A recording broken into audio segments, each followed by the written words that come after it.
Hello, everyone. Welcome back. Another very exciting day here with Angelo. In case you missed it yesterday, we did some really cool stuff. Angelo will walk us through it in a moment.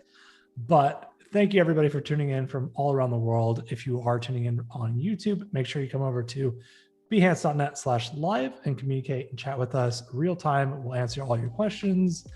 Anything that you want to know about InDesign. Angelo is a wizard. Yesterday, he blew my mind. But that's just my mind. I know chat was also getting a lot of really great tips and tricks, and they want to know all about you. So Angelo, tell me a little bit about yourself, explain kind of what we went through yesterday and kind of what we're going to be focusing on today. Yeah, so welcome back to anyone who's joining us for a second day, and for anyone that's joining in for the first time today, welcome. My name is Angelo Montilla. I have a background in print and editorial design. I'm a graphic designer based here in Windsor, Ontario, Canada. And we worked on a modern lifestyle magazine. We did 2 spreads so far on the first day. We're going to work our way through a 3rd spread today and then finish off with a 4th spread that will turn into interactive. We'll add some buttons, work with object states, buttons and forms. And then I'll show you a couple ways of either exporting it as an EPUB fixed layout or going directly to the web using InDesign's publish online feature. So those are some of the things we'll touch on today. I know people are super excited about it. I know I am. I haven't done enough online publications, and I know you have some really cool things that you want to show from like embedding videos. And I think that's going to be kind of like opening up the floodgates of what you can really do in InDesign, especially with how media is spread in this current day and age. So I'm really excited for it. Right. And not only that, a lot of these companies and organizations are using these kinds of tools to create interactive catalogs, to display some of their products. And it just gives you another way of presenting the content and the publication in another way than just the traditional print format. So that's what we'll get into today. So Sweet. I guess we'll get started. So the first couple spreads that we worked on yesterday, the first section was home decor, and that was mainly focused on furniture and living room spaces, interior design. The second spread we worked on, for anyone that's joining us today, was more outdoor living. And so today we'll get into our fashion section, as well as travel. So the last section is the one that we will make into interactive. So I'm just going to make my way down to the 3rd spread here. Actually, one thing I did want to show before, I forgot to show this yesterday, and it's just another little trick on this spread here. I want to show you how to add a texture within text. And this is a cool way of doing it. So I want to add a texture and then use a blending mode in the word style. And to do that, we have to create the text into outline. So you're probably familiar using that technique in Illustrator, turning editable text into outlines. And I always recommend before doing that, just make a simple copy. So just Alt and drag, or Option if you're on Windows. And if you go up to and what's the shortcut again? Because you just hid the things that are off the spread. What is that kind of short key? Yep. So it's a simple W. So when you want to turn your guides off and on, just press W on your keyboard. But again, just make sure that you're not in any text frames. Otherwise, again, you'll just press W and type the word or the letter W. Exactly. So the shortcut for creating an outline is Shift Command O. And I believe if you go up to, let me just make sure. So if I go to type, and I believe, just gotta make sure I'm finding it here. Oh, create outline. So I've already done it. That's why it's not highlighted. So it's already an outline. So I'm just going to go to my CC libraries here and go to what section's at home decor. And you can see here, I have a texture that I'm just going to drag over and click right into that. You could drop it in. You can also go to file and place to drop in that. So essentially you're bringing it in like an image, but you're putting it right into the word. So it works just like an image. You can see the donut or the content grabber.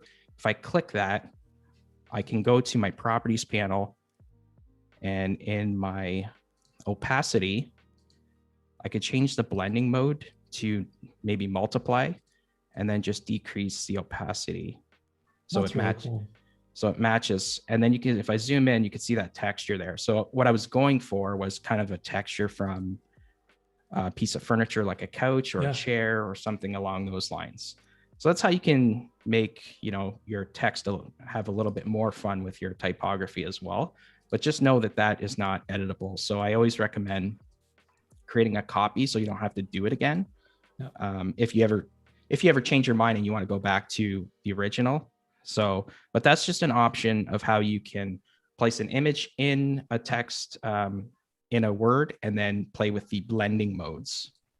No, this is super helpful. I think, especially knowing that you can stay all in one tool instead of having to bounce back and forth from other tools like Photoshop or Illustrator. You can do a lot of this work real time in InDesign and not feel like you have to, save something to your Creative Cloud and import it in. You can kind of keep it going. Yep. And I know we touched on it yesterday, Alex, about how doing this type of work in Illustrator or Photoshop isn't ideal. But at the same time, using those tools with InDesign is important because you need those tools as like their big brother type thing. No, exactly. Yeah. I think the Creative Suite really starts to shine as soon as you start to work collaboratively through multiple different tools and really play to the strengths and weaknesses of each. Creates a nice balance. Yeah. So I went ahead and I did a lot of that prep work beforehand, so I didn't have to, but I wanted to mainly focus on the editorial design for this. So, but yeah, using Photoshop and Illustrator with InDesign is always great. So the first two spreads was basically more targeted using different images. This third spread will have one big image covering the entire spread. And again, I'll show you how to use the select subject text wrap with this image as well. So I'm going to go back to my CC libraries and open up the fashion section. And I do have, so for this, well, I'll show you what I mean in a sec. I have two images that are the same. One will serve as a background, and then I have a PSD file here as well that I'm going to overlay on top. That's only so I can add some text behind the subject, and I'll show you what I mean. So I'm just going to... So you can use both photos in tandem. You got it. Ooh. So I'm going to drag them over. And just so I know that they're the same size, I click and then I click again. So let me highlight them and use my alignment tools. So I'm going to align the horizontal centers and the vertical centers. And now I know that these are both aligned. I'm going to drag them together to the corner of the page. And then I don't know if I mentioned this yesterday, to scale things instead of actually resizing within the content grabber, just select both with your selection tool, select both of the frames, hold your shift command and drag. And then what you can do is just make it fit to the page there. Oh, nice. So for this, we're going to need our layers panel. So I'm just going to tear it off for now. And you can see, I'm just going to move the JPEG, which is the, will serve as the background. If I turn that off, you could see that that one is still there as well. And what I want to do here is we'll put the headline in. We'll do another little sidebar off to the right. And I want to use her coat here to use the select subject text wrap. So I have some text that I'm going to bring over. Actually, let's put the headline in first. Okay. And is there any reason why you'd use a PSD over a PNG or? Oh yeah. So for me, when I'm doing a removal of a background, I prefer bringing in the PSD, because if I'm not happy with it, with how it looks in InDesign, what I could do is just right click, and then I can edit the original, or edit with Photoshop. I can make any necessary adjustments in terms of maybe refining the edges of her hair or something like that. Obviously, if you convert it to a PNG, you don't have that luxury. So I always like, bringing in the PSD. It might mean the InDesign file's a little bit larger, but I just like working that way. Yeah. Yeah. All right. So otherwise you'd have to relink it every time you updated the PNG. Yeah, that's right. And the good thing is, once you save it in Photoshop, I believe it updates right in the library and on your page. Correct. You'll just have to go to your links panel, right click, and then select update. Like it's not showing up here, but it'll give you an option to update, and it'll update it right on your page, which is really cool and convenient. So I'm going to grab my type tool and just drag out another frame here. And oftentimes in editorial design, especially when you're working with, artwork like this, having a play on words is often something that I like to do as well. So because she's kind of throwing her coat over her back, my headline's going to be throwback. And that's just something that I kind of came up with just based on. I love a good pun. Yeah, puns are great, right? The more we can use them, the better. Yeah, exactly. So if you guys remember, I was using Belie as the headline, and we're really going to crank this one up. Let's just do like 140 for now and see how that looks.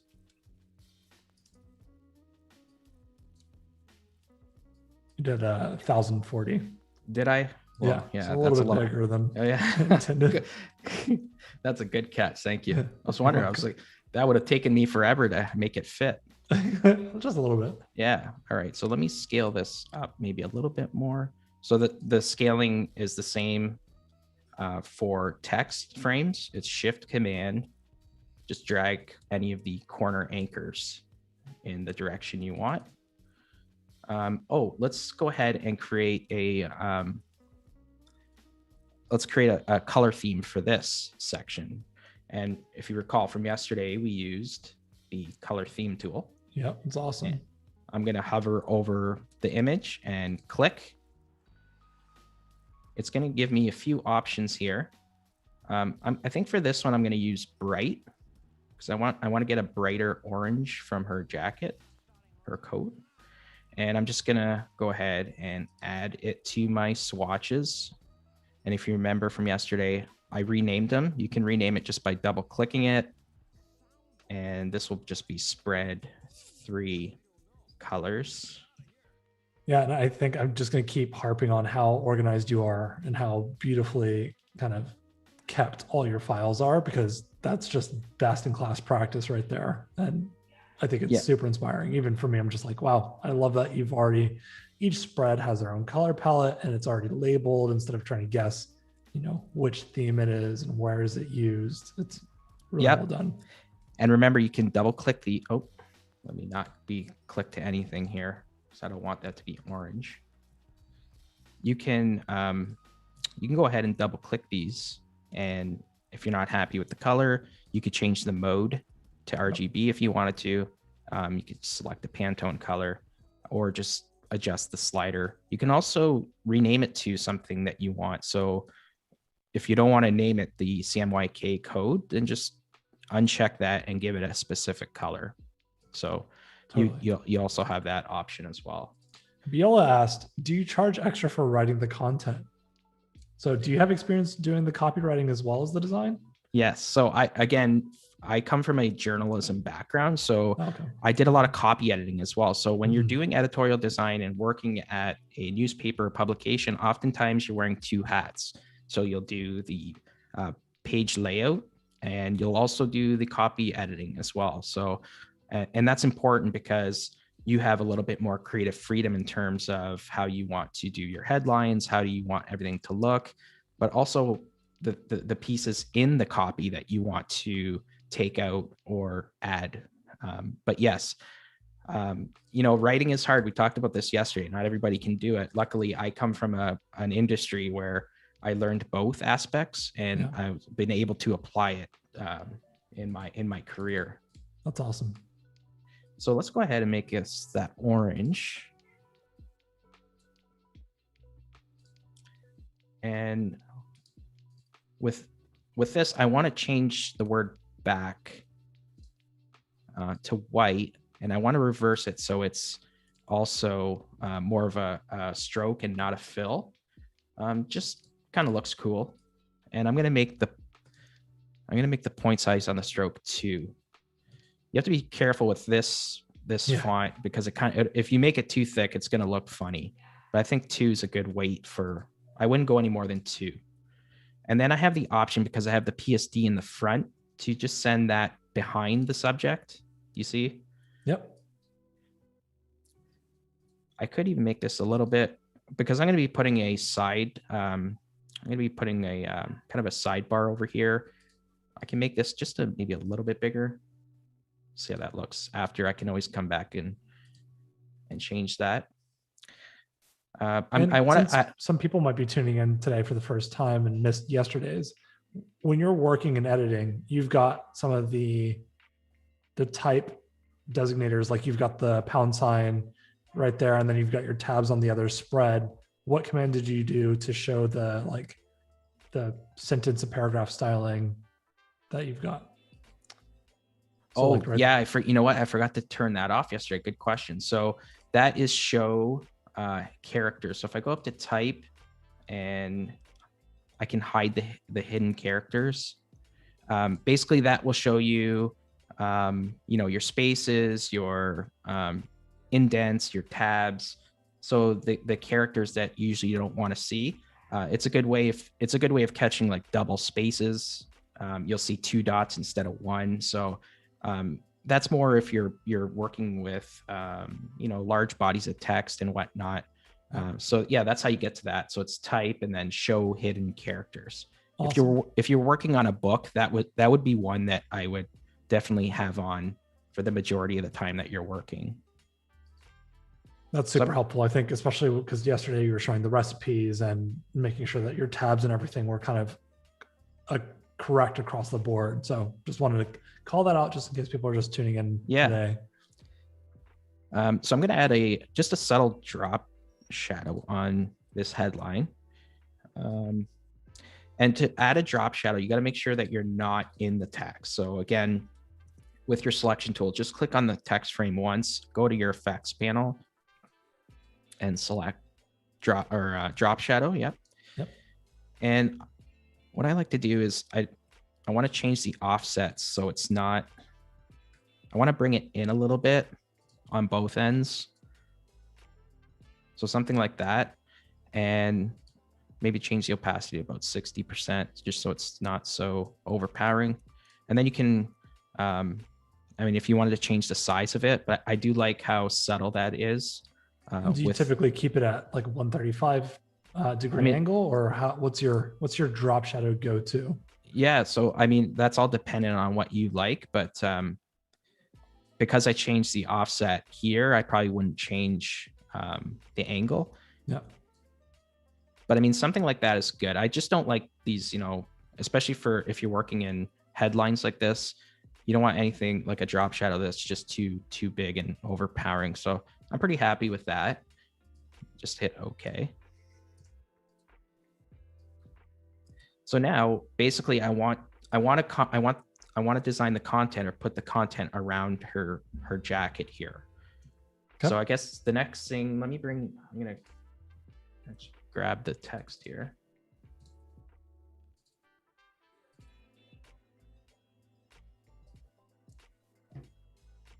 So I have that here. And again, I'm a copy and paster. You can bring in text, Word documents the same way you would bring in an image. So if you had a Word document ready to go, you would just go to File, Place, select the Word document, and go from there. I'm also a copy paster. I feel like that's a lot easier for me to like keep track of where all the actual whole document is gone. Yeah, exactly. I just find it, it's more efficient to how I work as well. Yeah. Okay, let's bring in the deck headline. So the deck headline is the supporting headline.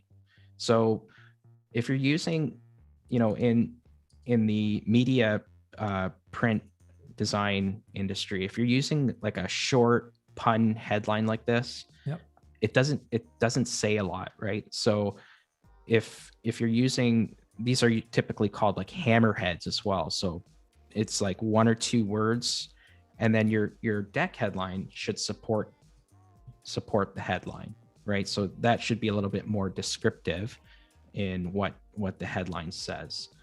So for this, I'm also going to go Beelie. I just love this. I love this typeface. What do you guys think in the chat? Is this one that you like? The Beelie? It looks very classic and traditional. Yeah, chat. Let us know. Tell us your favorite fonts. If it's not Beelie, what Yes. would you use for everything? If you want to get really, really type nerd with it, I would love. Give us your favorite header and paragraph copy. What are your 2 kind of top pairings? I would love to know. That sounds great. Actually, let's see if we can pull a color from our theme here. I like that one. I'm also going to underline it. So you see this in a lot of editorial design as well, is underlining either the lead in or like the deck headline, as you see here. It just looks, the deck looks so good with the underline. Yeah, it looks really cool, right? So I like how that looks. And then I'm just going to grab it and let's see if we can pull it up a bit. Yeah, chat loves Beelie. It seems like lots of really, really positive things about it. And then Stephen James Ward says, yeah, bring back the serif. Way too many rebrands have sans serifs these days. So I think everybody's feeling the serifs these days. Yeah, and for print, like if this was strictly print, I always say serifs read better on print rather than web. Yep. So if it was a dedicated print product that you were working on, I would go, serif. You could, for magazine, you get a little bit more, freedom with the body text. So, a sans serif is fine. But if you want that, I always say mix them up though. So if you're going with a serif headline, come back with a sans serif body text, just for contrast. And I also say try to pick 2 typefaces, pair them, and use different weights throughout. So you don't want to confuse and have too many. You don't want to have too many typefaces in your work either. Totally agree. Shauna says that right now she has a font that's called Wicked Hearts. She doesn't think it's on Creative Cloud though, but that's her favorite, which is awesome. I'll have to check that one out.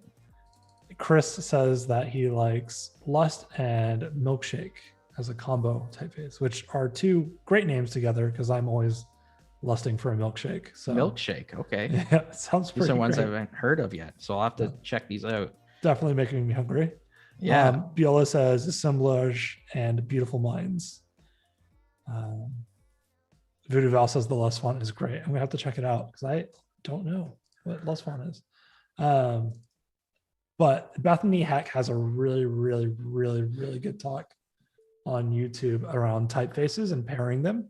Yeah. And looking for kind of similarities on typefaces that may like feel separate and different until you start to really look at like how the ligatures are formed and what the connecting nodes are. And she's a firm believer that you can use 7+ typefaces in a design and they still can feel coherent and cohesive together if you pair them correctly. So it's a really, really good talk. I think everybody can be able to find it on YouTube. Yeah, maybe you could share that with me after the stream. Yeah, so absolutely. What was her name? Bethany Heck. Bethany Let me Heck. see if I can find it and I'll dump it in. Into the chat on Behance. So if you're over at YouTube, come on over, check us out on behance.net/live. so you can get all these great links and tips and talk with us all day. Yeah, come talk with us. Okay, so what we're going to do now is we're going to add the text wrap to the jacket, well, to the subject, but you'll see that the text will push the text over. The jacket will push the text over. So what I want to do is actually turn off the PSD for now. And then we'll be working just on this image. And let's open our text wrap. And if you remember from yesterday, we set a text wrap that has a wraparound object shape. So that's the third option in the text wrap. And that's going to kick over the text, and that's okay. In the contour options, go ahead and select subject. And you can see I mentioned this yesterday. This is one of my favorite new things in InDesign, where it picks up the subject for you. And you can see like this image is not incredibly busy in terms of the background, but it was able to pick up the subject no problem. And now I can go in and just increase the offset a little bit. Okay, and I'm going to bring this down a bit.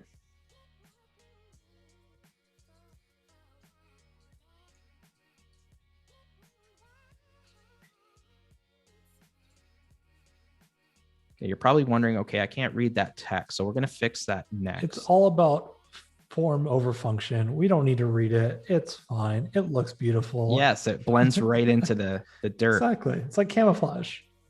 Oh, you'll also notice that the throwback headline is being affected by the text wrap. So the way to get around that is going into your text frame options. So again, I usually just hold down my option key or alt on Windows and double click. I know for Mac users, you can also do Control B as in Bob, or you can do it the traditional way, I guess, is go up to type and text frame options. Somewhere in there. No, it's under object and then text frame options. So I'm going to open that up. And because I have this selected, I can click on ignore text wrap. And you can see it's ignoring any text wrap that's around that text frame. Okay, so if you don't want a text wrap to affect any text frame, open up your text frame options and check ignore text wrap. And now I can go ahead and turn my PSD back on. Awesome. So if you remember yesterday, I used a gradient feather as well. Yep. On these images here, just so we can read the text a little bit better. We're going to do the same here. So I'm going to grab my rectangle frame tool. And let's drag out. This will be a larger one. So, and for this, I don't want to use black. I'm going to use maybe, let's see if I can sample. Let me see if I can sample a color from her shirt, because it didn't pick up a lighter color. So maybe something like, maybe something like that. Oh, or maybe yeah, let's do like the sky. Yeah, there's plenty of great blue colors in the sky for you to tie to. Oh, what's going on here? Oh, I know why. Okay, I got to move this PSD a little bit.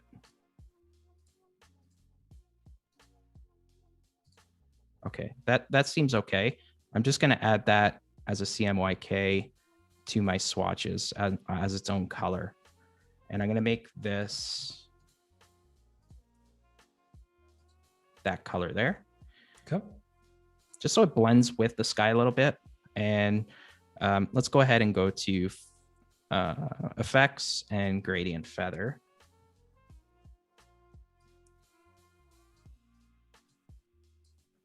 Let me just hit OK for now and see how that looks. I'm going to push it to the back a little bit, or send it to the back, bring it to the front a bit. I'm going to extend it over. Beulah says the colors work so well together. Gorgeous. And I agree. Yeah, the photos, I love when the photos can do heavy lifting for you. Yeah, and you just, when you're picking your artwork like this, you have to kind of imagine it on the page, if that makes sense. Just kind of envision how you want the text to go around your subject, if you can do it that way. So I'm just going to extend this gradient feather a little bit more. So I'm going to go back.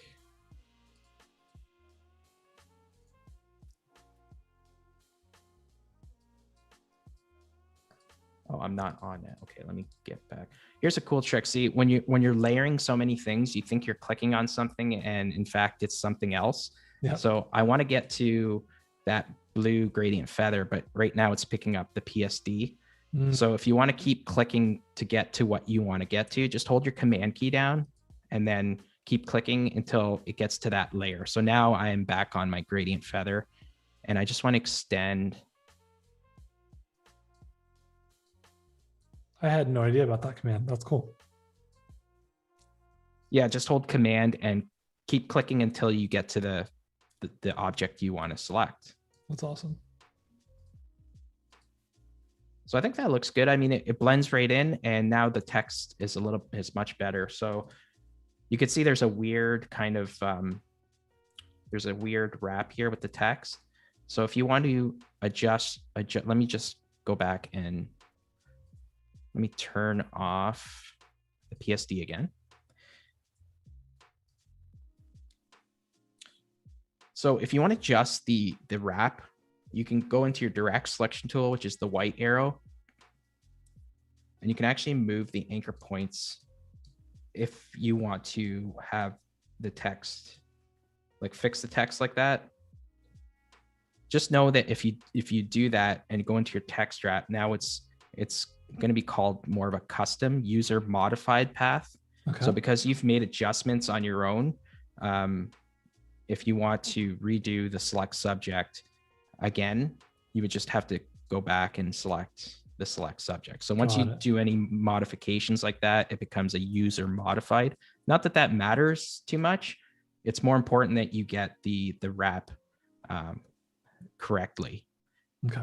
So let me go back and turn PSD back on. And so I'm just going to take this last line and make it, well, you know what? This was not, it's having your next medium.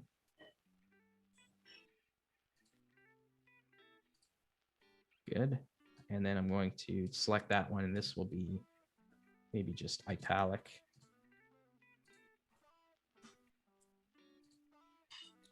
So with this here, I mean, you're still getting some text that is not reading very well. So you would just have to go in and keep plugging away at the gradient feather. Yeah. You could also just bring in the text frame a little bit more to the right.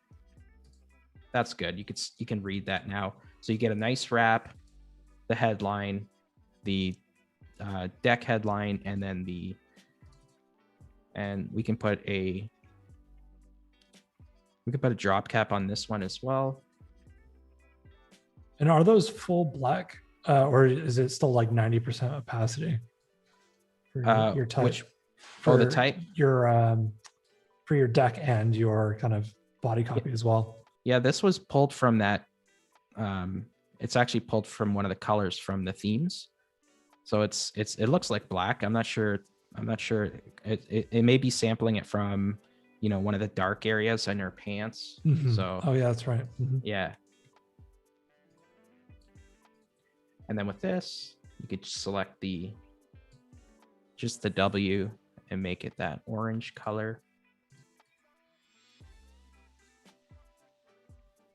So that came together. It did throw it off a little bit again because of the wrap there. Let me bring this down. And Anika was asking earlier, with throwback, if we're doing this as a traditional spread, would we need to account for having more space between throw and back in order to allow for the actual fold? Right. Yeah. I mean, you could. I mean, it won't look bad if you once it's printed. I mean, the B will go into the spine a little bit, but I think throwback is one word. That's why I kept it that way. That makes sense. You could also make it 2 words if you wanted to, which would give you a little bit more space between the two. But it won't look bad when it goes through the spine like that. I always say check with your printer as well, right? So that's key. Always working with to print it, because they could give you some really good feedback as well. No, that's super helpful. I think, especially if people are new, we're not, necessarily so sure where the safe areas are. And like you said, working with your printer, you can really quickly identify where your margins are, where you need to have your safe zones, and what might happen when you're actually printing and processing this stuff. Yeah, exactly. So let's go ahead now, and I'm going to make a little sidebar here, and let's make it maybe that blue color.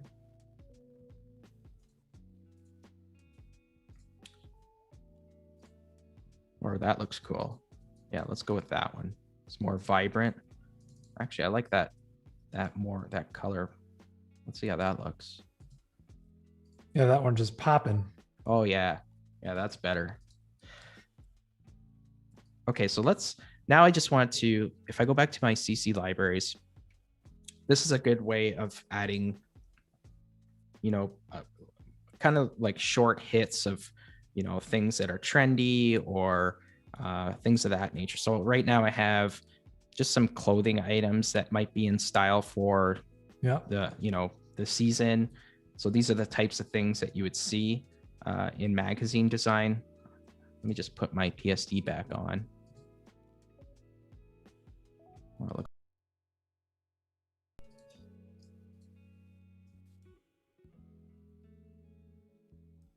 Perfect. Hide it. There. Hide it behind the gradients. Yeah, exactly. Okay, so let's grab our type tool, draw another text frame here. And I do have another typeface I'm using here, which is kind of stylish for this sidebar. And this will just be what's new. And this one's called Moonstone, which is a script font.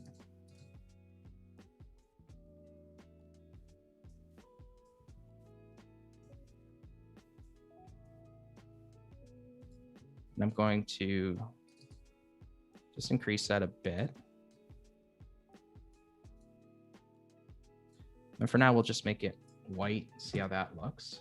The white will look really good on that spot. Yeah. I also want to frame that. So with this one, there's also a Moonstone extras, which is like, was it wingdings? It has like different. Can never get enough wingdings. Yeah. So let's see how this looks. I just got to find the right one. There's one that's like a frame, and I just got to find it here. If I can't, then I'll just use something else. That one's cool. It gives a kind of like a grungy look.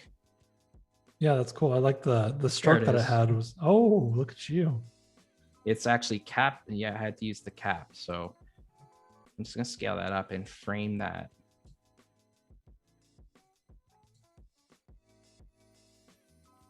That's awesome. Let's move that up a bit, maybe even a little bit bigger.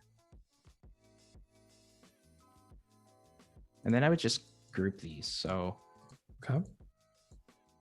And what's the group command? Is it just Command G? Yep, Command G. You got it. Or you can go up to Object and Group.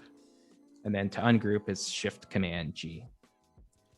I'm just going to center it perfectly to that. Yeah, so that works. Let's see how it looks up top here. I'm going to move this a little bit to the right so it's not so close to our headline. Maybe have it sit right on the margin there. And I'll start bringing in some of the items. So the first one will be these suede shoes. I'm going to drag that right in. I think that orange is a little hard on the you're right. Suede. Yeah. But maybe we just skip the suede shoes and we have the rest of the outfits. Yeah, let's see. Because I think even like those jeans you have as well are going to look really, like potentially really good contrast with the orange. Yeah, that looks great too. Yeah.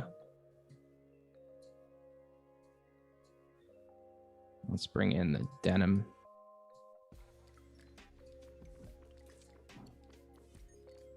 Yeah. Oops.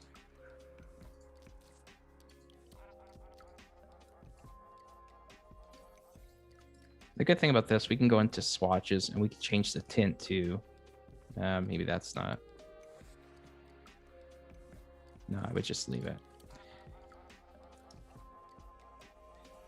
And the goal for this spread, are we thinking that we're going to use it as a potential merchandising opportunity, or is it just more of an education piece? What are you thinking for this?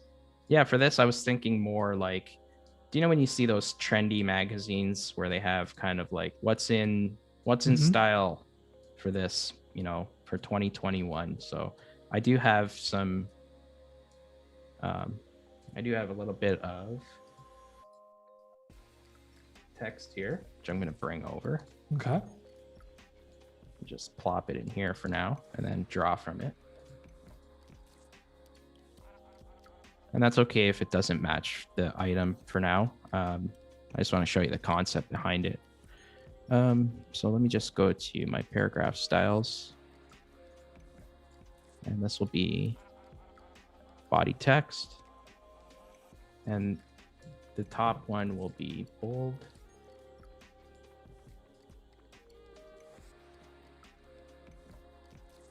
Actually, bold italic is better. I mean, it looks like you already have the copy and everything written out for the suede boots. Maybe we could use I'll put them in. The, what's it called? The green from her pants instead of that orange. And then you'll have, yeah, I like that. A little bit more balance for those suede boots. I like the way you think, Alex. I'm trying to think all the time. I'm trying. I'm trying to yeah, find that's looking great, man. I love that color. Her pants are amazing. Right? Yeah. It goes well with that orange too. So this was more of like a fall type look that I was going for here, but yeah. But I think all throughout this, and we'll go back to your other spreads towards the end of the episode here, but I love that it's thematically still very connected. This green ties back into the first spread that you have. Yeah. And just kind of keeps that color language going consistently. I know that's not possible all the time, especially when you're working with, large publication pieces, but so far it's very considered, it's very exciting, and it works really well together. Yeah. So let's bring these in now.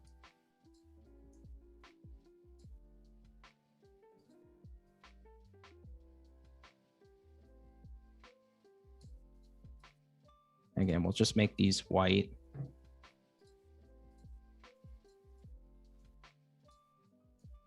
So since you're the expert in InDesign, and I am but a lowly novice, when you're looking at the color swatches and swatch color says paper, and that's white, if you change your paper color, would that be like a transparent color? Change the paper color. Oh, so if I double click it, you mean? Oops. No, I guess it is actually just white. It's just white, yeah. Yeah, it's just white. Okay, I thought I had a big brain play there, and nope. Well, it was a good shot. It's just white. You know what I'm gonna do? Maybe this is gonna make like a transparent, typeface that no matter what I'm printing on, it'll be fine. But, yep. Well, it's good. I mean, it's good to ask like those types of questions too, right? So, I mean, oftentimes people, they go into InDesign, they'll see paper or they just don't know. But yeah, that's just white. I think this green is working pretty well. Let's bring in. Steven asked, do you use paragraph styles? I tend to just do it the way you're doing it by drawing a text box off screen and then just select the body copy and font colors. And actually, yesterday you showed a bunch of that where you were setting all your paragraph and character styles. And I think right now you're just using this as roughing and then Yeah. you might adjust your paragraph styles around that, correct? Yep. So I think this one here is the caption text, Oh, that's which right. I thought worked well. I only created about 4 of them, but typically, yes, I almost always create paragraph styles when I'm working. Yep. It just for organization, when you're handing things off, it's better for people as well. You know, oftentimes you'll design something and then another designer will pick it up from where you left off. Yep. You want to help that designer out, because imagine you getting something like that and not having it so easily, Yep. you know. No, it's always about being as considerate as possible. And Yeah. I have apologized many times to other designers when I send over files. So I just need to embody you more and label my files correctly and make sure everything's organized. We're all on the same team. Exactly. Yeah, we're all on the same team. We're in this together. So yeah, that's awesome. Good question. All right, just this last one here. Change that to white. And then it's just kind of eyeballing to make sure that, you know, what I like to do also is group them.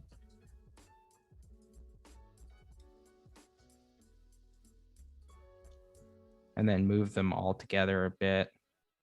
Maybe move that one down. So it's about trying to create equal space between the 3.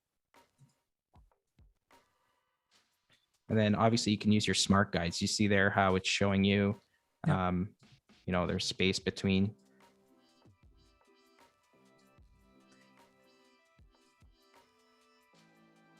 And would you ever use would you group these together and then try to do like a vertical distribute or? Yep, you could do that. I think I'm going to go lighter on this. I think that's the play. That looks really good. Yeah. I would. So typically I would, but oftentimes if you do that, so if I do that, if I collect all 3 and then distribute, you could see it distributes it, but it looks like there's more space up here than down here. And I think it's based on, you know, the clothing items. Correct. So I kind of eyeball it, and it, you know, these things don't, because I went light on that, I'm going to switch these to this color. Oh, nice. Let me just ungroup that. Annika asks, are these all Adobe stock vector assets? Yep, they are. So, and we discussed this yesterday when we were adding captions, which is good when you're putting Adobe assets in images. They all come in with descriptions, or you can add the caption in, which is nice. But yeah, these are all Adobe stock images that I'm using. And of course, if you want to try out what I'm doing, you always have the option of, you know, downloading the preview and using the preview versions of them. Yeah. Just so we can, you know, if you want to replicate what I'm doing here. But definitely use your own imagination as you're working. And so proximity really matters with editorial design. You have to make sure that things are relatable as well. That's such a good way of putting it. I think people often forget how context matters throughout their process. And then just kind of owning the space, see which one, you know, make sure that everything is kind of together and cohesive. And this little ribbon, this bar here doesn't have to go all the way down. So if you don't have enough content, just end it kind of there. You also have the option, if you wanted to round corners on things like this, you can click this little yellow square here. That'll light up these 4 diamonds on each corner. You can just drag them in if you wanted to make it rounded. I would just pull that up so it's only rounded at the bottom.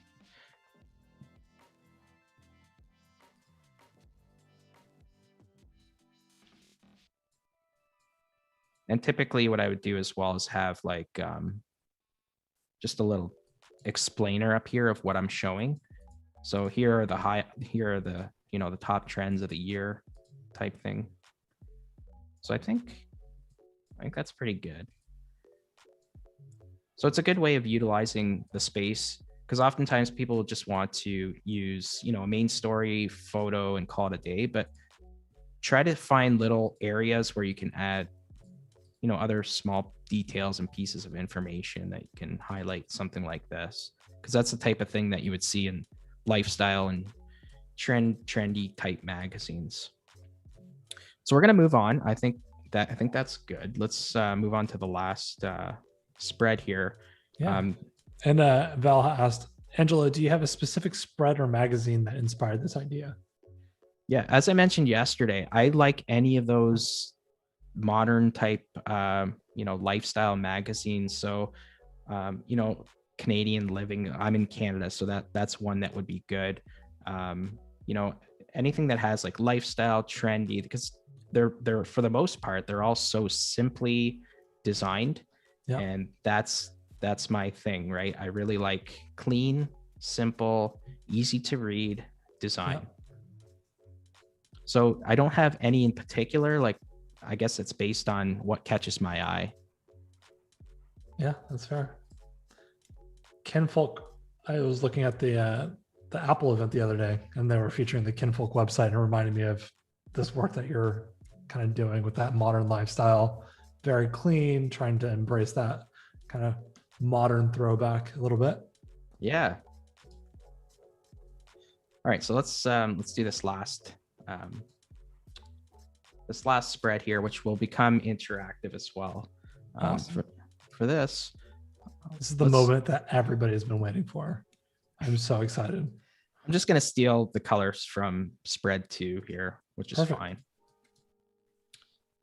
And so for this, I have, let's go to the travel section. So basically I have, well, let's bring in the copy first and then go from there maybe. Okay, perfect.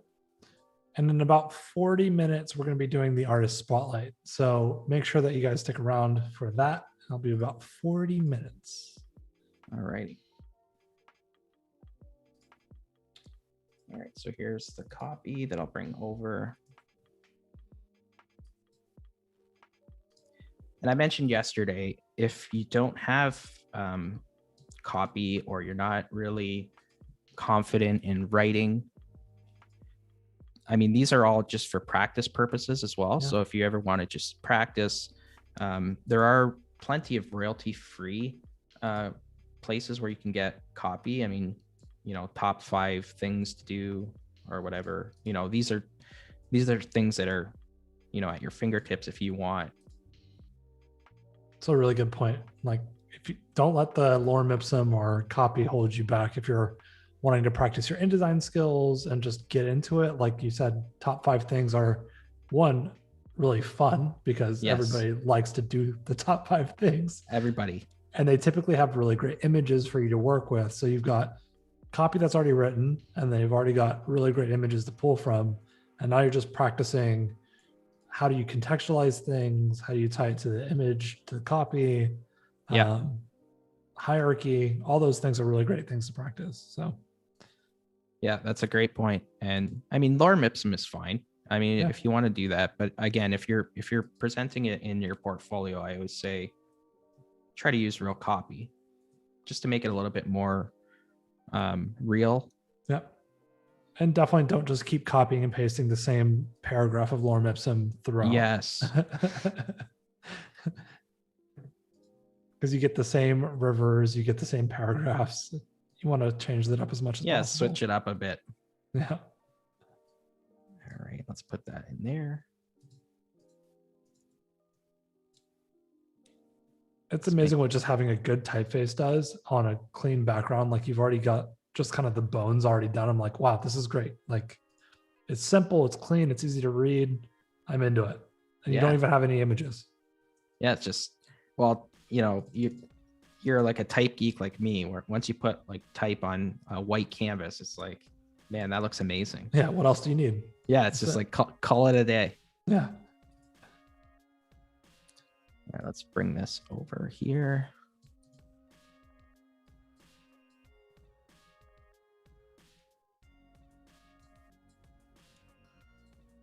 And I'm just going to make that demi bold. And I'm just going to decrease the space after to 0 because I don't want space after the little headline here. So if anyone's been to any of these destinations, let me know. I've been to Whistler. Really? Woo! Yep. How was it? I haven't been.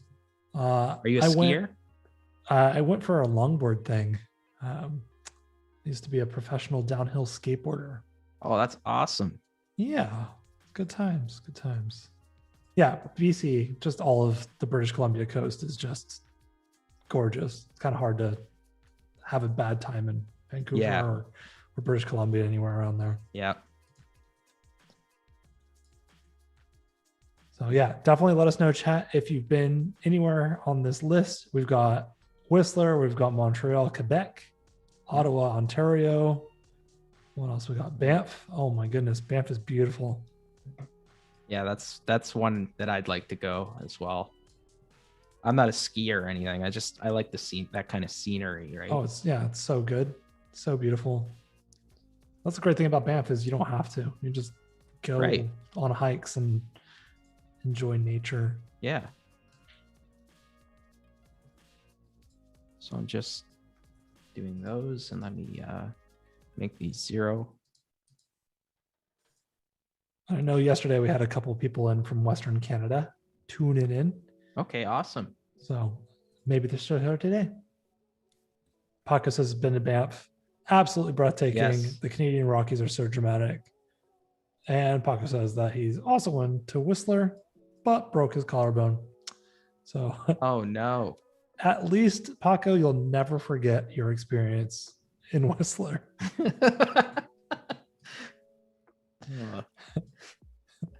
That's fine. Going for the positives. Yeah. Let's do. So this is Tom. I think I set up character style. Yeah. So let's do first name and last name. And then Monica says they've traveled to all these beautiful places. That's incredible. Wow.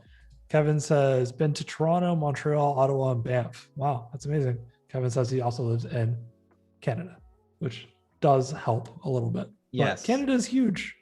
Yep. Yes, I've been to Toronto plenty of times. I've been to Montreal once. Nice. Let's bring this down a bit. Voodoo Val says, instead of lorem ipsum, you could do what I do. Pretend you're a 90s hacker and mash your keyboard furiously until you have a paragraph of text. Which is a great idea. It's like Voodoo Val is like channeling her inner like movie The Hackers, and she's hacking the planet. I'm gonna make this. This is a little bit of a lead in. Actually, she says, don't forget to pause in the middle and announce, I'm in. Oh, that's You're great. amazing, Val. Do here is, let's increase the size of this here a little bit. And let's make this beeline bold. Oh, no. Yeah, let's do that. Let's do that.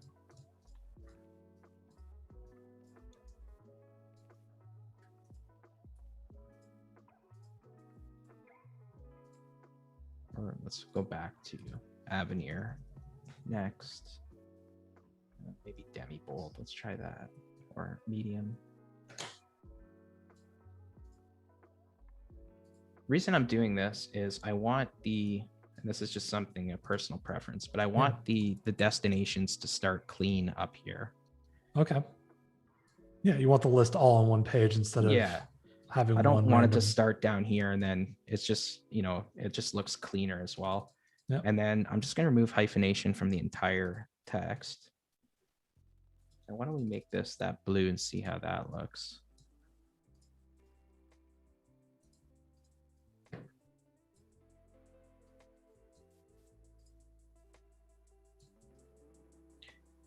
Alrighty, move that down a bit, move the byline down, this down. Reason we are doing this, and you wouldn't do a layout like this if it was for print. So it makes sense only if you're doing it for an interactive layout that you want to publish online, or for EPUB fixed layout. So EPUB fixed layout is viewing it in an e-reader. So if you're an Apple user and you save as an EPUB fixed layout, it's going to open in Apple Books. So it's a perfect and easy way to consume content right from InDesign to an e-reader. But there are some really good ones out there. I always suggest Adobe Digital Editions as another one for maybe PC users or Android users as well. So just keep those in mind as well. That's super helpful.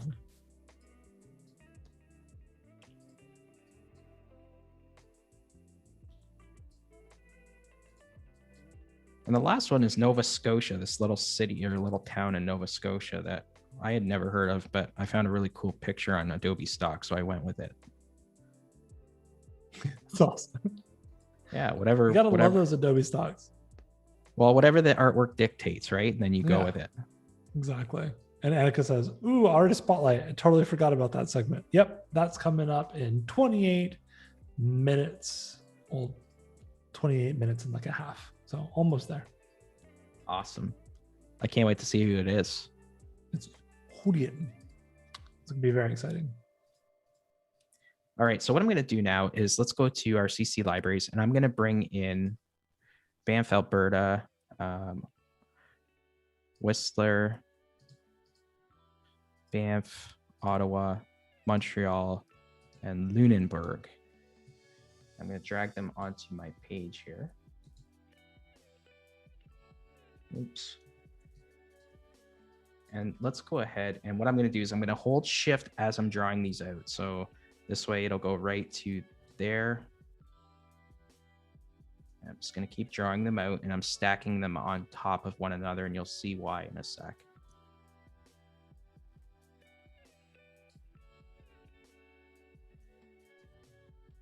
There's no quick way to do that, is there? You kind of have to just do it manually each time.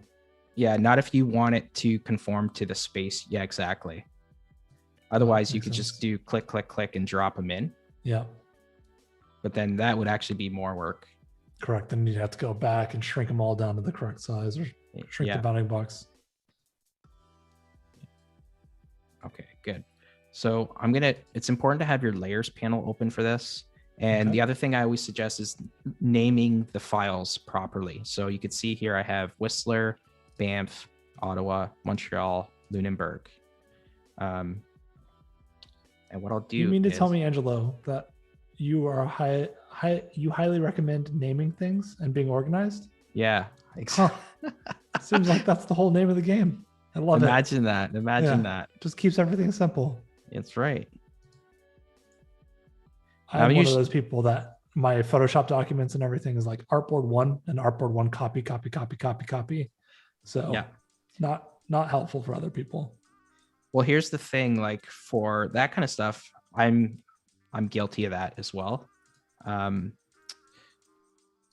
But for this type of work, when you're doing interactive work like this, it's important to be organized, because you'll see when I'm setting things up, it's just going to make things, it'll make life a lot easier as you're working. Absolutely.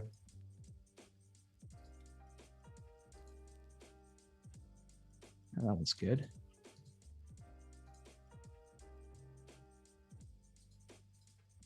Okay.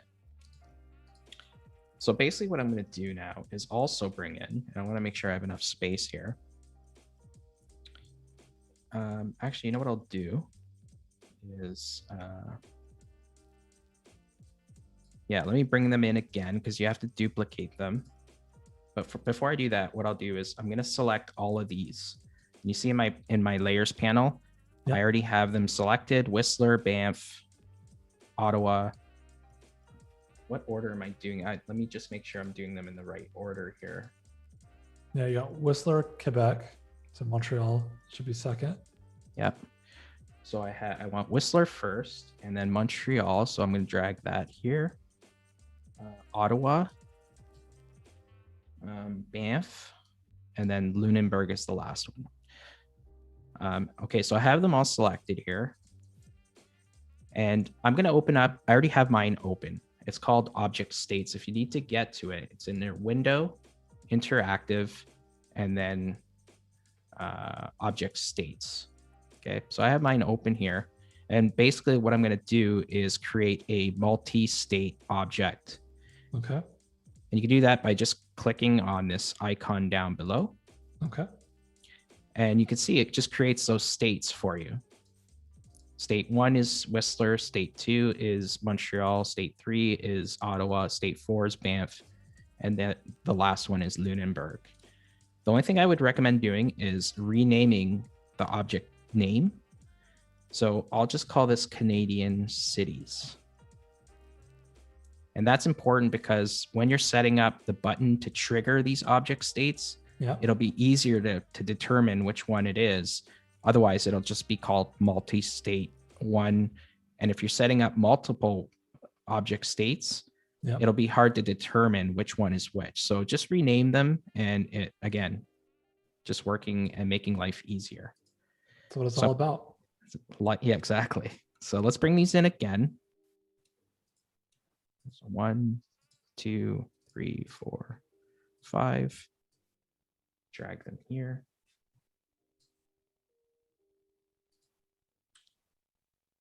That first one seems to get away from me. Okay, so I'm going to go to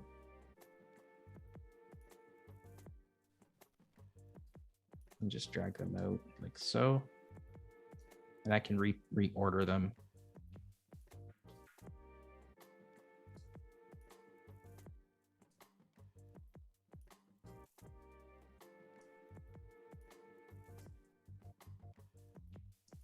Okay, so I need Whistler, and then Montreal, Ottawa, Banff, and then Lunenburg. I'm going to have these go from one margin to the other. Okay. I also want to make sure these are all the same size. That's important. See, they're not. So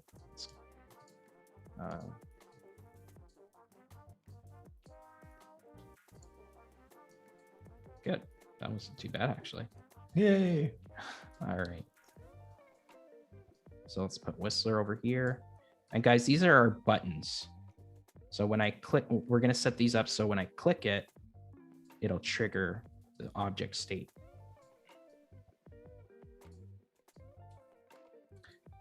I'm just going to select all of them and use my distribution.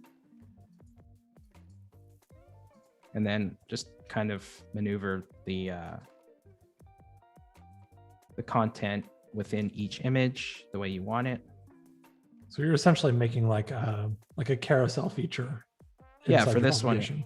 Yeah, and I'll add animation to this carousel as well.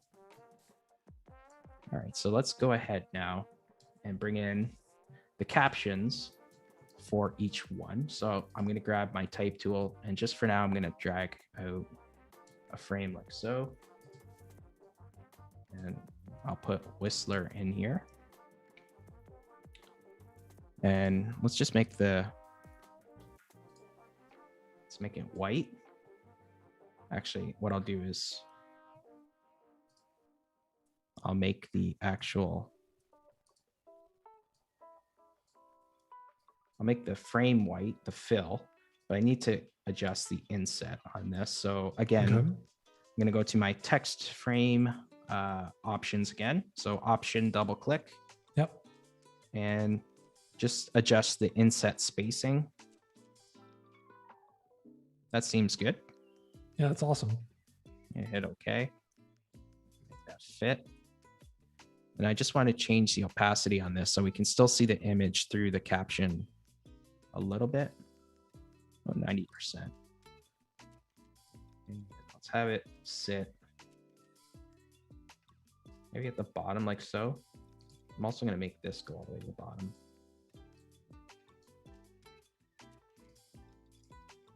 And let's bring that over to that margin. Double click.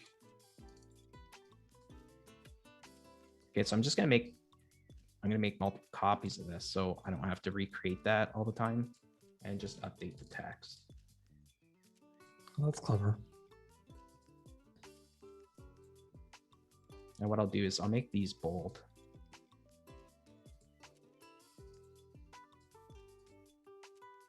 Just so that you want to see the city as the first thing you see when you're clicking through this.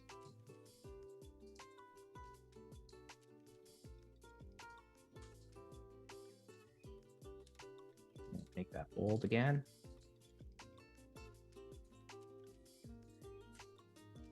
So essentially those buttons down below will,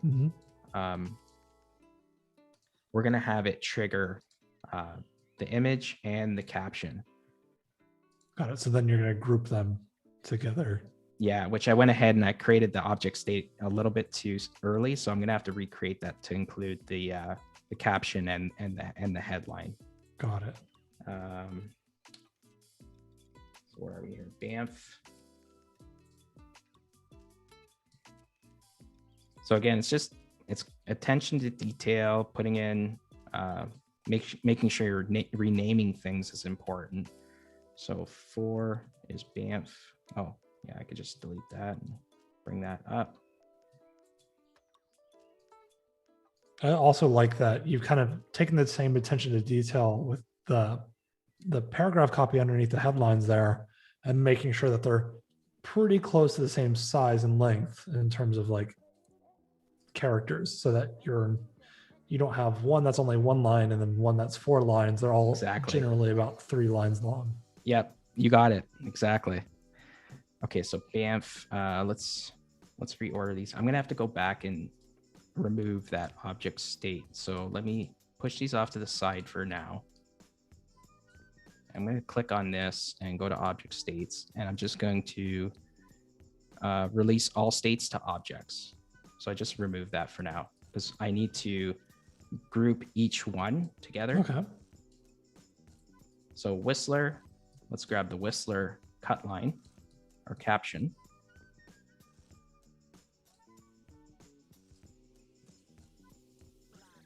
I also want to, let's do this as well.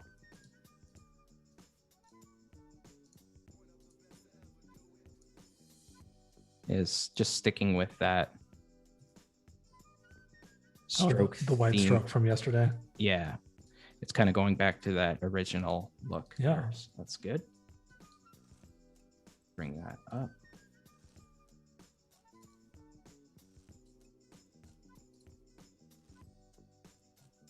All right, so, and then for this, I'm also using a different typeface for this as well. And this is a cool, another Adobe font. It's called Calgary Script. I mean, with this thematically correct all Canada site. Why not, right? You gotta. Let's make this about 100 points.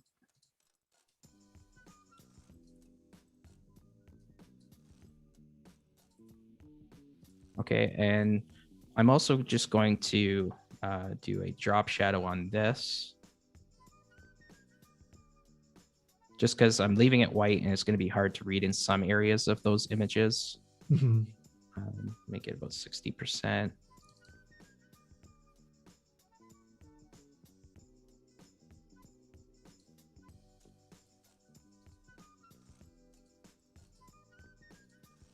Yeah, that's good there.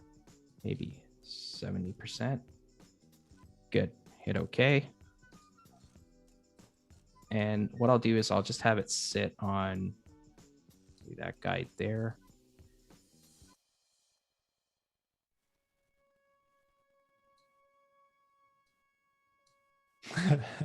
Kevin goes, being Canadian, where there'll be a Q&A at the end. Oh, I like that. I like that. So good. I'm going to copy that over. Okay, so now I'm going to do, just click on Whistler, hold down your command key, click on, or shift key, click on the image, and then click on the text frame and do command G. And you can see That's a group now. Nice. That looks awesome. Okay, let's bring Montreal. Don't forget to name your Whistler group. Oh, that's right. It's right. Good. Yes. Who said that? That was me. Yes. That was good. all me. I'm learning. It's so good. You're rubbing off on me. Yes. Okay, so this is Montreal.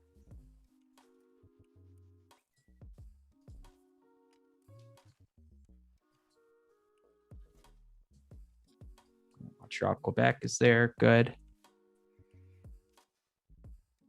And these don't have to be in the same. You can actually move the name of the city wherever you like, really. I try to keep them around the same area. So let's go ahead and group those.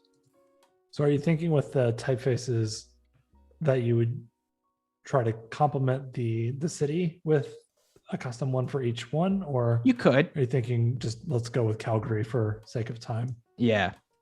You could do that, though. That's a great idea. Don't forget, everyone, in about 13 minutes, we are going to be doing the artist spotlight. So that's going to be very exciting. So stick around. And we still have so much to learn from Angelo during this EPUB section. I'm really excited about this. There's a lot of functionality that I didn't even think about doing in InDesign before, but now I'm excited to try it out. Exactly. There's the Montreal group. So I'll make sure that they're all in there. Good.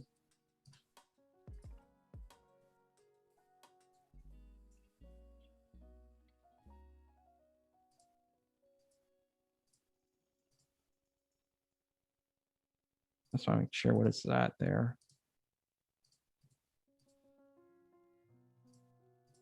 All right, that's good. All right, we're at Ottawa now. And it looks like I didn't copy that over, so I'll have to copy that. Let's go to Ottawa now.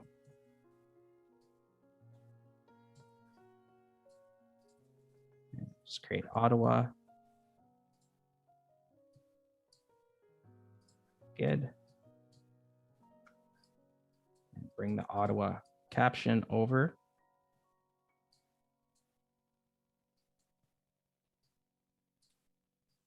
Good. And click Ottawa.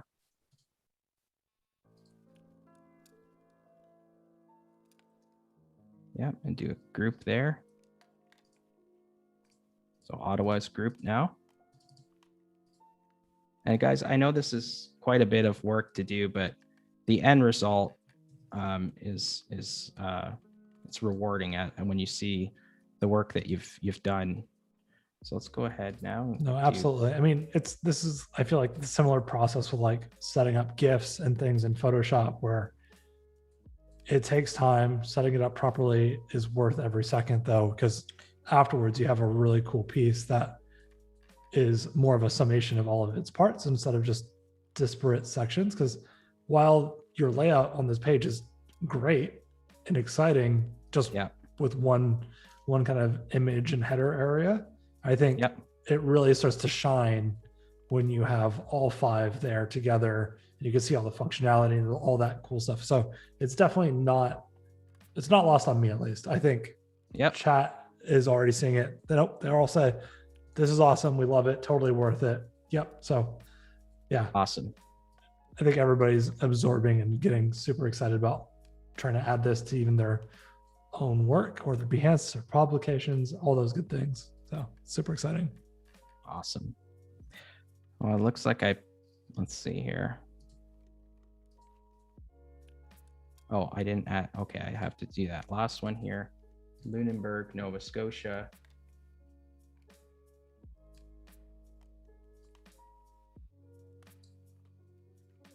Good, so we can turn Banff off and put Lunenburg in.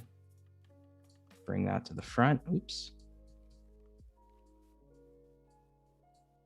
Good, so I just have to grab that last, let's see here, go back to Ottawa, copy, paste. What always gets me after working in Illustrator so much is the paste in place or paste in front, and Illustrator just being like Command F and then moving into That's right. InDesign, and then having to like never remembering what the paste in place command is. Yeah, so that it would be Shift Option Command V. Yes, that's a lot. I know, it's quite a bit, right? Shift Option Command V. Got V, it. yeah. So, okay, so let's put Whistler as the number 1. Oops, we got to turn these guys back on.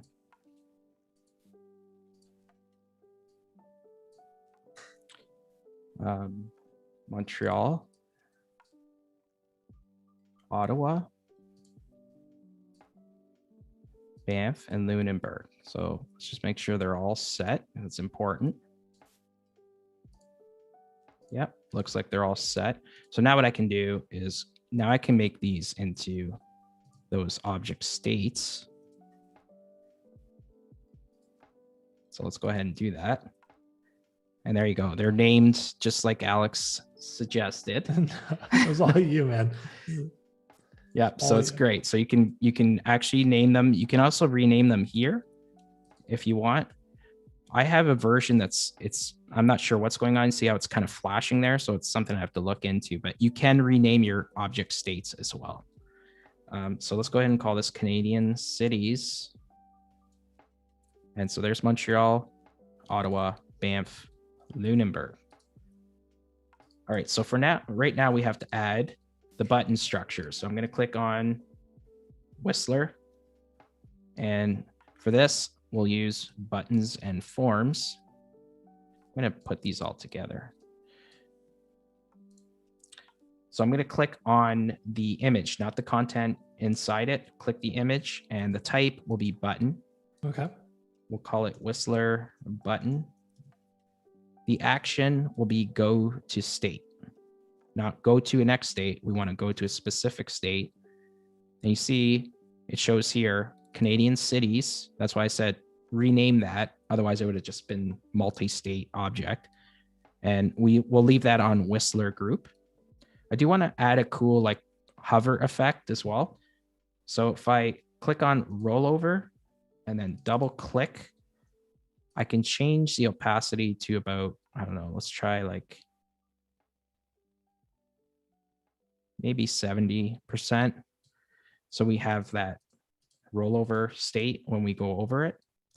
Let's go on to the next one. And there's no way to test that yes, before there you is. publish, is there? Yeah, let me guys show you. So if I hit the EPUB preview, so that's just, it opens up a separate window here.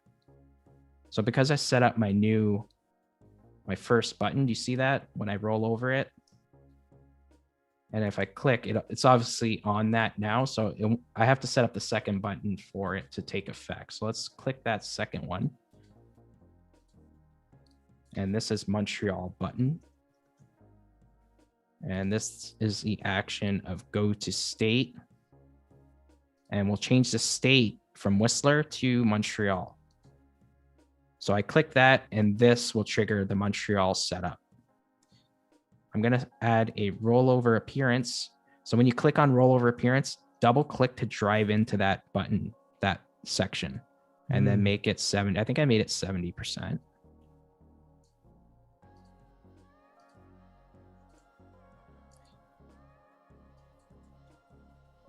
And this one is Ottawa button. And so this will go to state, and the state will be Ottawa. And let's make it rollover, double click, 70. Click on, oh, we have to switch these two. Banff is next. What I love about this so much is that I could see a lot of people in chat even making their portfolios like this, where, you know, they've got case studies and you're linking it throughout the document. Yep. I'm so curious if Behance supports EPUB hosting. So what you could do once you publish this online, you can embed the work from that's the microsite that's hosted by Adobe to Behance. So there you go. Yeah, that'll work. All right, so button, this is Banff button. The action is go to state, and the state is Banff group. I'm going to give it a rollover, double click to drive into that and make it 70%. And then your last one is button, Lunenburg button. The action is go to state. And we're setting up the Lunenburg group with a rollover, double click to drive into the rollover section, 70%, go back to normal. And now we could test this out. Let's go ahead and click our EPUB preview again. Perfect. So I got the rollover, click Montreal, click Ottawa, click Banff. So you can see the groupings change as you're going. Yep. As an added bonus here, I'm going to click on, let's go to object states and bring that over. I'm going to select the Whistler group and then double click to drive into the actual state and then select Whistler. I'm going to open up my animations panel, which you can find in the interactive under the window. Okay. And I'm going to choose a zoom in 2D. It's a zoom in 2D animation.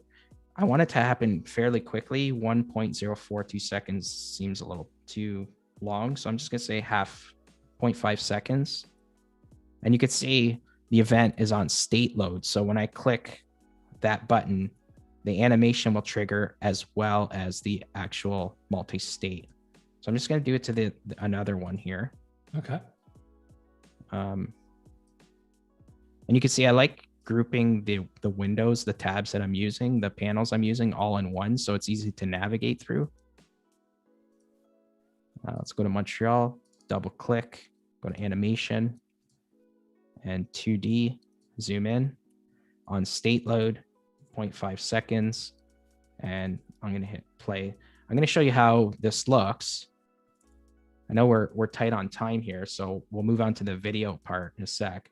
But you can see if I click these now, Oh, we've set up a animation so that the title comes in as a zoom in 2D. Yeah, that's awesome. And Kevin goes, love the throwback to the InDesign pink butterfly. Yeah, isn't that something? Classic. That's great, right? Exactly. So whatever preset you choose, you get a little preview, which is awesome. Just let me know when it's artist spotlight time. I know we're almost at that point. We have about 2 minutes left, so I think we can keep jamming on any of this stuff real quick. Okay, let me wrap this one up, then we'll get to the video after the artist spotlight. Yeah, I love that. All right, so let me click on, let's go back to the object states. Click this, Ottawa, double click on the title, go to your animation, choose a preset of zoom in 2D. And I like to keep the same type of preset as I'm working, but that's personal preference. If you wanted to have a different preset, then by all means, you could try it out. And there's no copy paste like effect like you would have in like Photoshop or Illustrator for the animations in here, right? That's right. You have to do them kind of individually. Yeah. Yeah. And then maybe next Adobe Max will have that. Yes, I would love that.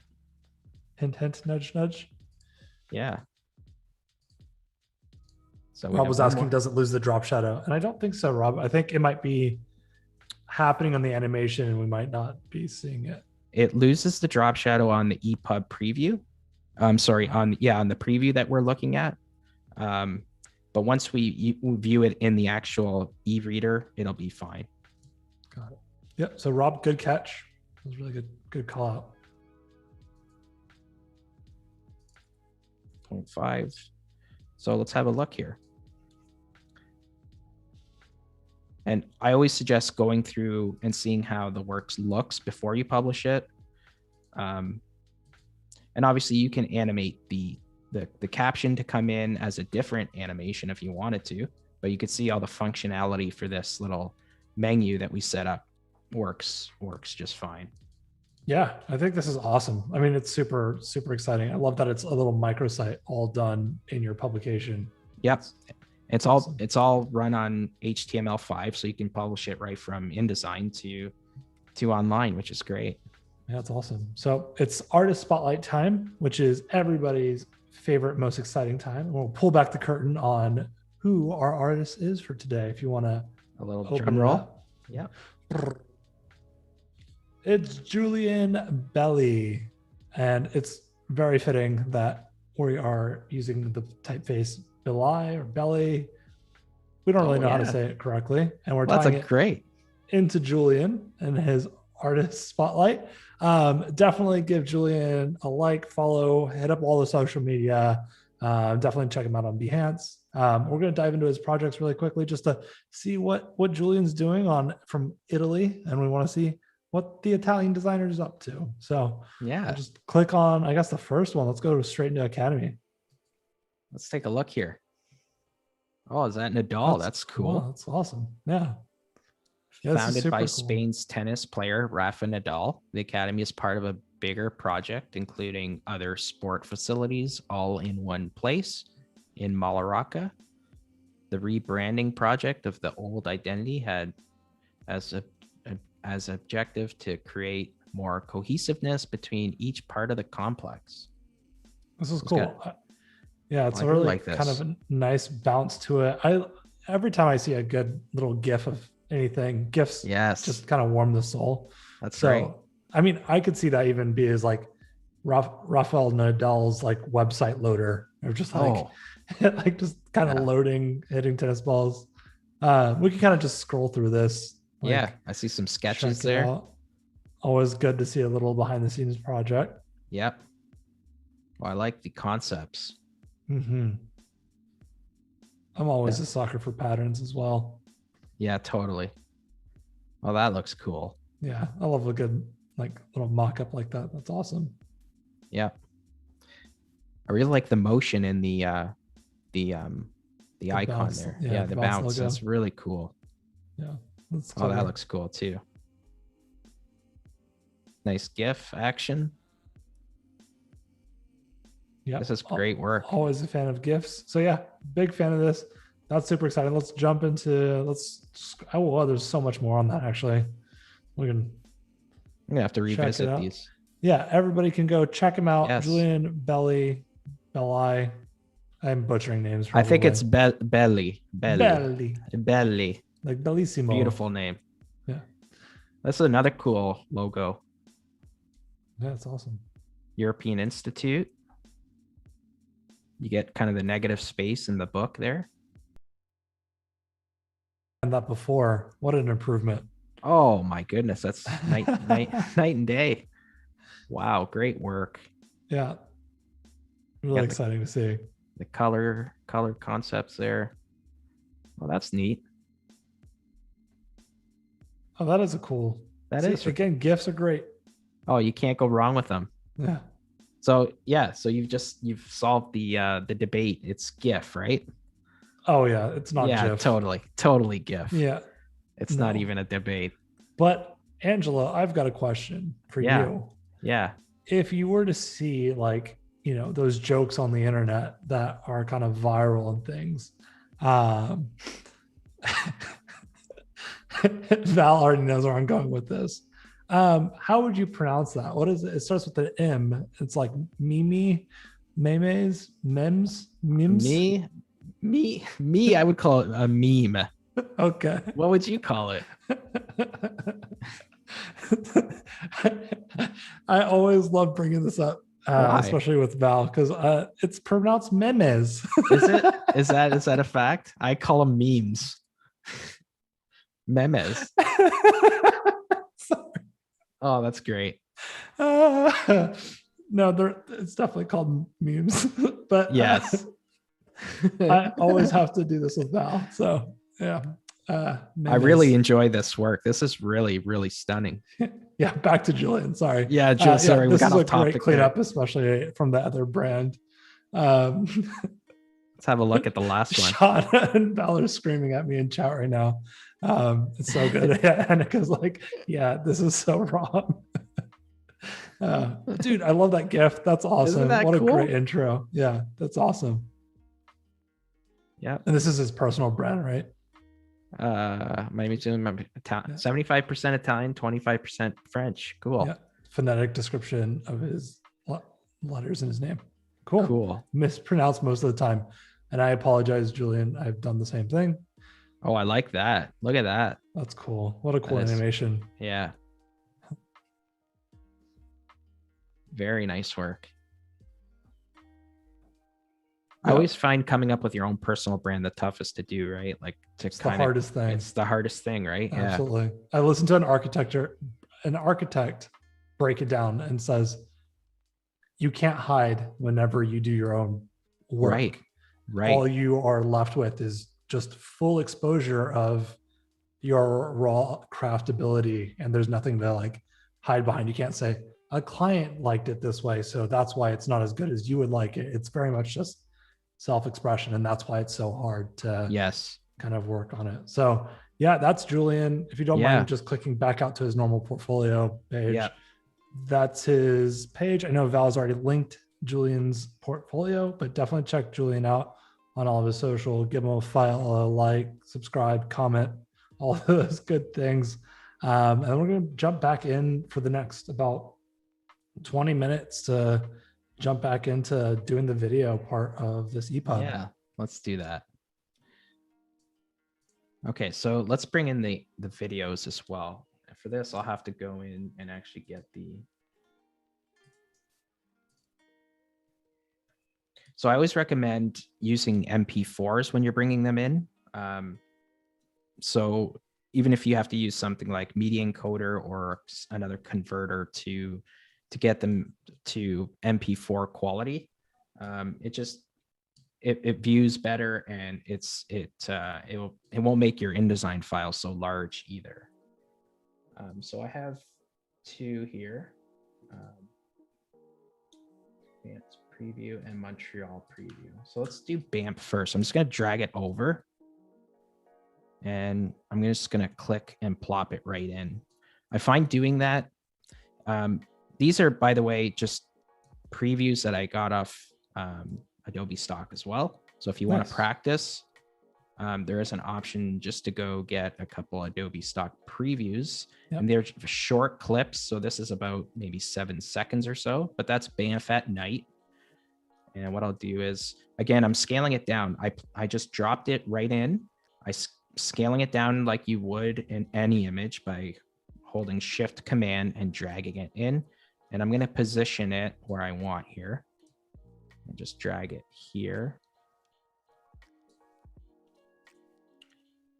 Just gonna move that down for now.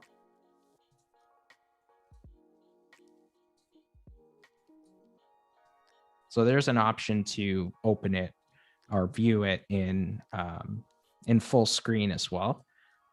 So if I click my media tab here, which I'll just tear off, you can see there's a little preview that you can watch in this little window. You have the option to have it play on page load. And you can choose the poster. So that's kind of like the cover of the video. So I have one here as well. So if I click that and I go choose image, and I'll go to Creative Cloud, Adobe Live, content, videos and covers. There's one I created here called BAMF cover. I'm just going to do a Shift Option Command C to make that fit. So it's better to, and by the way, that's sized at 1280 by 720. So a YouTube kind of thumbnail size. And it's just the quality is better. And when people open up the document, it's better to see some kind of cover on the image or the video rather than a still from the video. But that's, again, personal preference, up to you. But if you're going to do it, that's sized at 1280 by 720. So if I go ahead and play that, you could see now in the preview here, it's, oh yeah, it does show up, Banff at night, and I can play that. And there's the short clip. That's cool. So again, if you were doing like an e-catalog for a company, you can do like little promotion piece videos built right into InDesign layout. And a lot of companies are doing this. So it's great that you could take this kind of layout and make it ready for right to online viewing, which is great. No, this is super helpful, especially because every brand is kind of embracing more and more mixed media into all their campaigns and collateral. So like building in more lifestyle videos is super important for places. Yeah. So this is, it's awesome. And I see this as a replacement for interactive PDF. So these are some of the things that you used to be able to do in interactive PDF, but because Flash is being phased out or has already kind of been phased out, HTML5 is kind of like the go-to now. So just think of EPUB as a replacement for viewing an interactive PDF. So PDFs are still great if you want to do like navigation, simple button structures, hyperlinks, but rich media for the most part will be tough to view in interactive PDF. So just keep that in mind as well. I'm going to bring in the Montreal video. Again, I'm just going to drop it right in and scale it down. The reason I drop it in and then scale it is if you drag it like you would an image, oftentimes it's hard to, it doesn't size properly. So it's easier just to drop it in and then scale it to what you want. And I do want this to go on the margin here to the gutter. So what I'll do is have this come up like so. And I like to, as well, try to place videos and content close to where the it's mentioned in the article. So you can see Montreal, there's the Montreal video, Banff. I think Banff is close, just so it's relatable. Again, it comes down to proximity, and that's not too bad. You could also move this down, but the issue is I don't want the videos to be too close together. So just use your own judgment as you're working through it. Yeah, no, this is all super helpful. Chat has a couple of good questions so far, but make sure if you have any questions, definitely ask them away. We have about 10, 13 minutes left. So make sure you get your questions in. Stephen asks, do you have a go-to grid setup? And it looks like this is probably almost your default. This seems like what you're really comfortable with, yeah? I guess it's all dependent on the first thing you should determine when you're doing an editorial design layout is how many columns do you want the text to be? So I went with a 2-column setup and I didn't break away from that. But if I'm doing a 3-column setup, then my grid would change. So I would probably do three columns and maybe stick with the 4 rows. Yeah. If you're just joining us today, yesterday I kind of went through how I set up my guides. You also have the option of setting up columns when you're setting up the document, but I like to work in this system where I set those up in the master pages, and then just work off that. But again, it's all personal preference, and that changes from what you're working on as well. No, it's super helpful. Yeah, I think for me, I always run into that. Do I want to do a 2 or a 3-column system? But knowing that you can still break them if whenever you're setting up rules are meant to be broken. So you can always break the grid. Totally. Yep. So. Yeah. I mean, you could go 2 columns on one and then go out 3 on the next. That's totally fine. Andre asks, does this work if you upload to a web page? Do you have to upload video separately? Is the YouTube link a better option? Sorry, can you repeat that? It's okay. I'm just sorry. Sped through it. No, you're good. Okay. Essentially, does this work if you upload to a web page, or do you have to upload the video separately? Is a YouTube link a better option? You can actually upload YouTube videos to this as well, but yes, you can share this on your website as well, because it's all HTML5 driven. So You can publish it and share it online and then embed it into your content management system or content management like WordPress or whatever content you're using. But yeah, I mean, you could just do it that way as well. So I hope I answered that. I think you did. I think the general gist is this is HTML5, so it'll be fine. It'll work as it's just standalone. You don't need to like feel like you need to separate it out on different websites or different links or whatever. It's all in one place for people to see it. Yeah. And then if you're having issues and you're going more of the traditional PDF route with hyperlinks, a YouTube button would not be a bad option.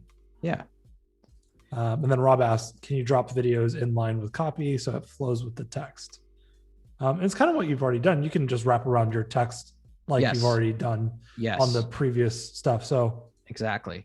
And by the way, you could also, I've done this in the past too, is instead of doing like an image carousel, you could also replace these to be videos. So it's more of like a video player as well. Yeah. So it's the same concept applies. So if I wanted to share this online, I would just go up top right where the share button is and just simply publish online. I'm not sure if these covers will take when I publish this online, but we'll have a look. So you can name the, let's just call it Canadian cities. You can give it a description if you want. I do want this to display as spreads. Otherwise, it'll come in as a single.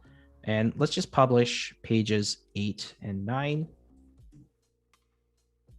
You can give the viewers the option to download a document of a PDF if you want.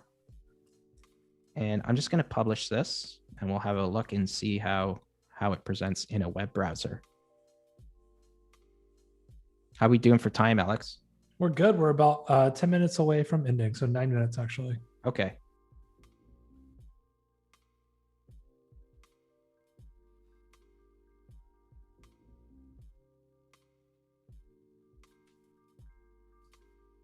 Well, it's getting stuck at that 90%.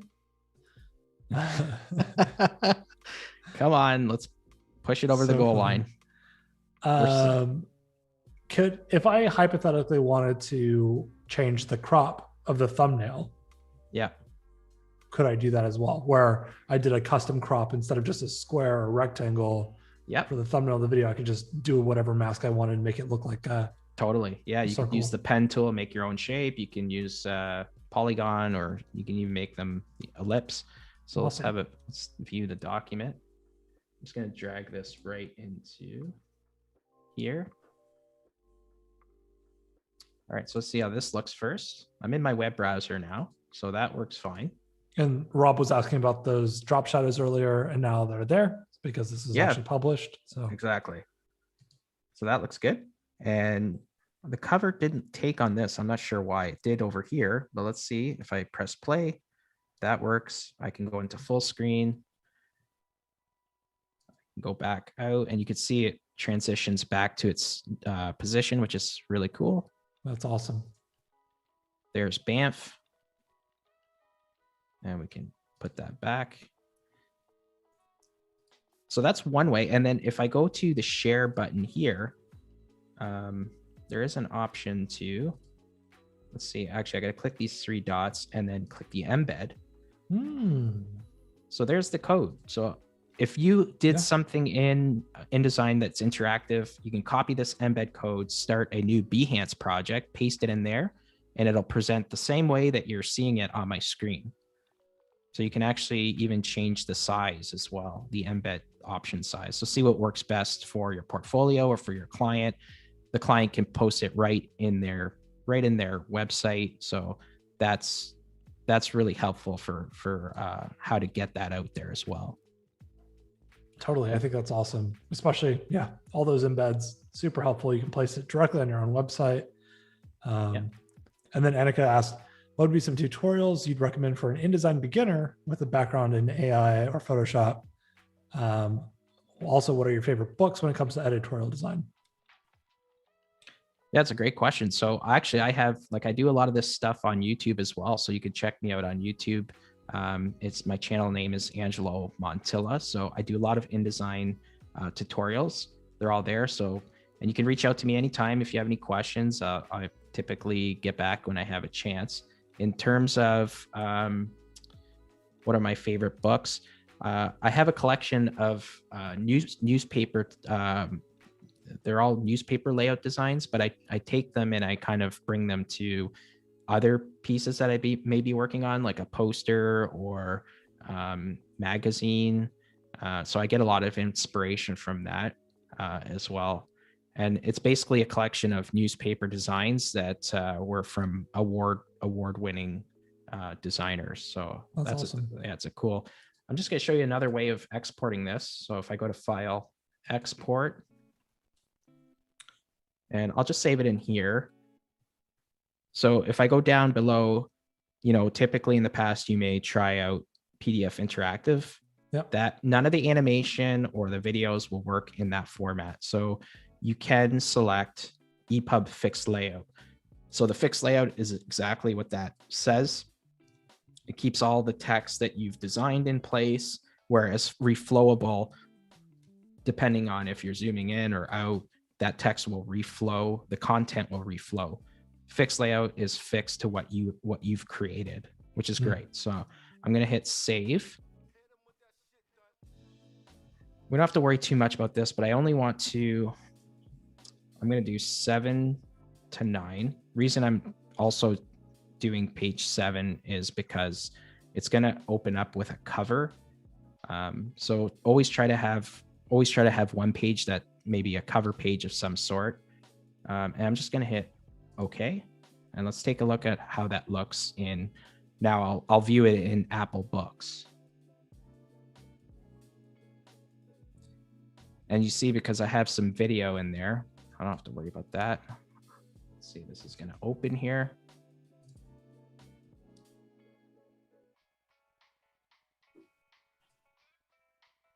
Just going to make that larger.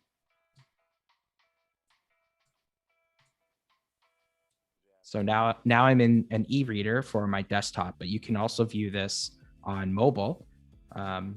So you can see that you do notice that the shadow does lose. I don't think it carries over to e-reader, but you see the animation still works fine. Yeah. And the covers are both there, and the videos both work as well. So I guess just depending on what platform your work will be viewed on, if it's more of a file that you want to share with people, then EPUB is probably the way to go. If it's something that you want viewers to see online, publish it online and then use the embed code or just share the link right to the Adobe site so people can view the work there. So you got a couple options in terms of how you want to present the work.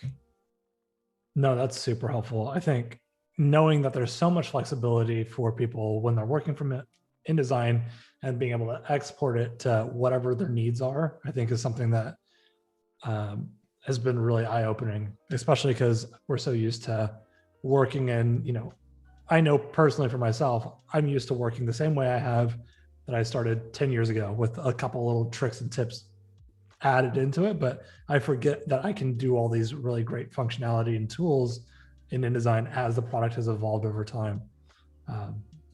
Yeah, exactly.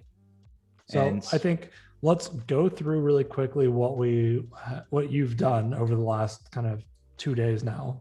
Yeah. So we started out with a home decor section, and we added in living room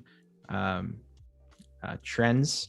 And so we learned how to format text, set up paragraph styles, how to set up the select subject text wrap, which was good. I showed you guys how to add captions using static captions and setting them up more quickly and efficiently rather than type them in. What else did we cover here? I showed you how to set up a recipe, how to use the tabbing feature. We also went over how to set up gradient feathers to overlay them on your images so you could put text to be more readable on it. We did some various things in this fashion section. So also doing the text wrap for her coat, using effects like a drop shadow on the headline, doing a little sidebar here of the fashion. And then the last page, I hope you guys were able to grasp that. I know it was quick, but we did some interaction design where you can set up buttons and trigger them to object states, set up some videos, and then publish online or for EPUB. That's awesome. That's been a really quick 2 days, honestly, with all the things that I've learned throughout. And I'm just constantly in awe of your organization, layering, all that stuff. It's brilliant. And I'm going to try to be a better, more organized designer because of you. So thank you, Angelo. With our last couple of seconds, where can everybody find you online so that they can learn more from you about InDesign and design in general? Yeah. So again, if you want to learn more about InDesign, I would say follow me on YouTube, where you can find a lot of my tutorials on InDesign, touching both on the layout and composition aspect, but mostly as well doing a lot of interaction design. Twitter at Angelo Montilla, Instagram at Angelo Montilla, and yeah, that's about it. My website, you can also find the notes to a lot of my tutorials, and that's just montilladesign.com. Perfect. Well, thank you, Angelo, for hanging out with me for the last 2 days. Thank you for teaching us so much. Look forward to seeing what you post next. Yeah, that's great. Thanks for your time, Alex. That was a fun 2 days. It went by quickly, but I hope you and the audience were able to learn something. Absolutely. And make sure everybody, you stick around for the XDDCC replay after this, and we will catch you next time. Thank you, everybody. Have a great rest of your day. Take care.